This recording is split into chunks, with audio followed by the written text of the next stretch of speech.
Dear student, हमारा आज का टॉपिक है features and importance of directing. लेकिन डायरेक्टिंग के फीचर्स और इसकी इम्पोर्टेंस करने से पहले हमें जो है डायरेक्टिंग का मीनिंग पता होना चाहिए। डायरेक्टिंग होता क्या है? एक्चुअल में डायरेक्टिंग जो होता है providing the guidelines to the employees of the organisation. यानी जब आप अपनी संस्था के कर्मचारियों को किसी भी वर्क से रिलेटेड जो उन्हें काम अलॉट किया गया है उससे रिलेटेड जब आप उन्हें इंस्ट्रक्शन देते हैं, जब आप उन्हें गाइडलाइन देते हैं कि कोई काम उन्हें कैसे करना है, इस काम से रिलेटेड उन्हें उत्पादन के साधन कहाँ से मिलेंगे, किसके प्रति उनकी जवाबदेही होगी, कि उनके क्या क्या अधिकार होंगे। तो जब आप अपने संस्था के कर्मचारियों को पूरे वर्क से रिलेटेड गाइडलाइन प्रोवाइड कराते हैं तो उसे आप कहते हैं निर्देशन करना, यानी डायरेक्टिंग करना। डायरेक्टिंग एक ऐसा फंक्शन है जिसकी रिक्वायरमेंट सिर्फ ऑर्गेनाइजेशन में टॉप लेवल पर ही नहीं बल्कि मिडिल लेवल और लो लेवल यानी सभी लेवल पर जो है डायरेक्ट करने की जरूरत पड़ती है। इसके साथ साथ ये ध्यान में रखने की बात है कि डायरेक्शन का जो फ्लो है वो ऊपर से नीचे की तरफ होता है, यानी हमेशा ऊपर वाला अपने से नीचे वाले को गाइडलाइन प्रोवाइड करता है। और ये जो है आपका डायरेक्टिंग जो है ये कॉन्टिन्यूअस प्रोसेस है, लगातार चलने वाली प्रक्रिया है। ऐसा नहीं है कि आपने एक बार गाइडलाइन प्रोवाइड करा दी और डायरेक्टिंग का काम जो है वो कंप्लीट हो गया है। ये एक लगातार चलने वाली प्रक्रिया है। ठीक है, तो आई थिंक आपको जो है डायरेक्टिंग का मीनिंग क्लियर हो गया होगा। हमारा नेक्स्ट टॉपिक है फीचर्स ऑफ डायरेक्टिंग, यानी डायरेक्टिंग की विशेषताएं क्या है। इसमें सबसे पहले है आपका कार्यवाही का आरंभ करना, यानी इससे पहले आपके डायरेक्टिंग जो मैनेजमेंट का एक आपका फोर्थ फंक्शन है, इससे पहले जो तीनों फंक्शन किए जाते हैं जैसे प्लानिंग, ऑर्गेनाइजिंग, स्टाफिंग, तीनों के अंदर पेपर वर्क होता है। एक्चुअल में जो वर्क है वो आपकी जब आप वर्क स्टार्ट करने से पहले अपने एम्प्लॉयज को गाइडलाइन देते हैं वही डायरेक्टिंग कहलाता है। तो एक्चुअल में जो वर्क करने की स्टार्टिंग जो है किसी ऑर्गेनाइजेशन में वो डायरेक्टिंग के बाद ही शुरू होती है, तो इसलिए इसे कहा जाता है कि ये कार्यवाही का आरंभ होता है।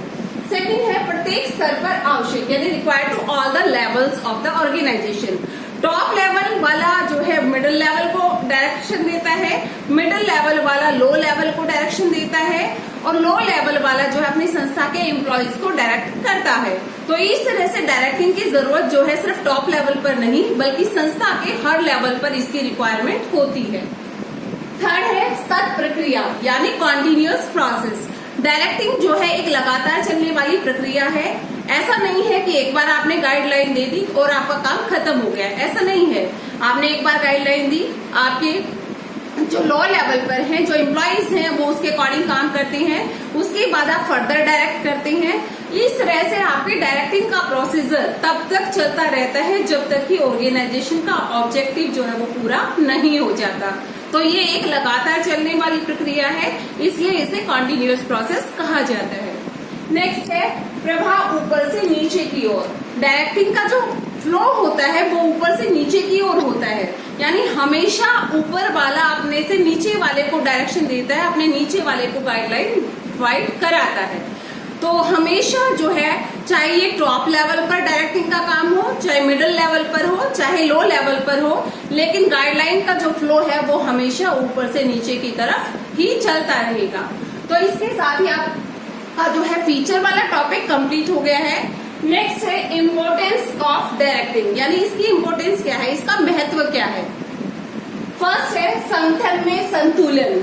कई बार ऐसा होता है संस्था की जो मैनेजमेंट होती है साथ ही संस्था की जो एम्प्लॉय होते हैं उनके आपस के इंटरेस्ट जो है वो आपस में टकरा जाते हैं, यानी उनमें आपस में कन्फ्लिक्ट की सिचुएशन पैदा हो जाती है।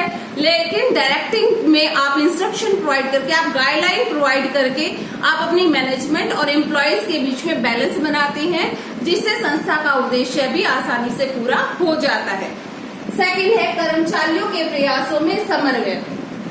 हर एम्प्लॉय जो ये चाहता है कि उसको जो है बेनिफिट ज्यादा से ज्यादा मिले और जिसकी वजह से अपने अपने इंटरेस्ट को लेकर आप संस्था के जो एम्प्लॉय हैं वो आपस में लड़ना शुरू कर देते हैं, संघर्ष करना शुरू कर देते हैं। लेकिन डायरेक्टिंग के थ्रू जो है आप अपनी संस्था के एम्प्लॉयज के कार्यों में तालमेल बनाए रखते हैं, जिससे वे संस्था के उद्देश्य को प्राप्त करने के लिए पूरी लगन मेहनत से काम करते हैं। थर्ड है अभिप्रेरणा का माध्यम यानी मोटिवेशन। डायरेक्टिंग के थ्रू आप अपने एम्प्लॉयज को मोटिवेट करते हैं, उनको एनकरेज करते हैं, जिससे वो ज्यादा मेहनत और लगन के साथ काम करते हैं। इससे एम्प्लॉयज को तो बेनिफिट होता ही है क्योंकि उन्हें ज्यादा अच्छी सैलरी उससे मिलती है। साथ में इससे ऑर्गेनाइजेशन को बेनिफिट होता है कि उनका जो काम काफी लंबे टाइम के बाद होना था वो काम कम लागत में और कम समय में इफेक्टिव तरीके से पूरा हो जाता है। नेक्स्ट है परिवर्तनों को लागू करना यानी implementation of changes. Normally employees क्या होता है बेटा, वो संस्था में कोई भी बदलाव किया जाता है उसका विरोध करती हैं, लेकिन अगर आप उन्हें टाइम टू टाइम अच्छे से गाइड करती हैं, अच्छे से इंस्ट्रक्शन देते हैं, उन्हें बताती हैं कि किस तरह से ये जो चेंजेस है उनके लिए और संस्था के लिए अच्छा है, तो इससे क्या होगा, वो चेंजेस को एक्सेप्ट करने के लिए तैयार हो जाएंगे, वो इस चीज के लिए एग्री हो जाएंगे कि इस चेंजेस को किया जाए जो संस्था के लिए जरूरी है। तो इस तरह से जो है एक ऑर्गेनाइजेशन के लिए डायरेक्टिंग बहुत ही ज्यादा इम्पोर्टेंट है। और हमारा फीचर्स और इम्पोर्टेंस ऑफ डायरेक्टिंग का टॉपिक जो है वो कंप्लीट हो गया है। ओके बेटा, हैव अ नाइस डे।